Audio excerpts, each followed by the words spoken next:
এই গাইজ, যেতিয়া মন বেয়া লাগে বা আমনি লাগে তো তোমালোকৰ তাতোতো এনেকুৱা জেগা আছে ন বহিব পৰা। তো আমাৰ ইয়াতো জেগা এডোখৰ আছে, দেখাইছোঁ চক এডোখৰ আমাৰ ঘৰৰ ওচৰত থকা এডোখৰ জেগা। মই আগতে ষ্টৰিবোৰ দিওঁ বাৰু, ভিডিঅ'টো দিয়া আছে, ইউটিউবতো দিয়া আছে, চবতে দিয়া আছে। এই জেগাডোখৰত আহি মনটোৱে ভাল লাগি যায়।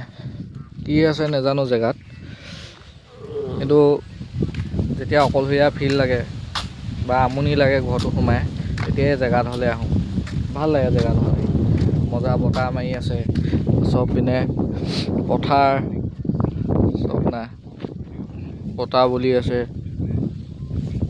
মই যেতিয়া য'ৰ পৰাই নাহোঁ, ঘৰত থাকিলেও ইয়ালৈ আহোঁ, কেনিবা ওলাই গ'লে ফুৰিবলৈ গ'লে এই জেগাডোখৰলৈকে আহোঁ, ভাল লাগে। তো আমাৰ ঘৰৰ ওচৰত থকা এইডোখৰ জেগা, তো ওচৰবোৰ কোনোবা আহিব পাৰিব, কিন্তু নেজানো দেই কি জেগাডোখৰ নেজানো। মানে মনটো যেতিয়া বেয়া লাগে এইডোখৰলৈ আহোঁ, গান এটা শুনি বহি দিওঁ, ভাল লাগে। এইটো মোবাইলত গান লগাই ৰখি আছোঁ ইয়াতে।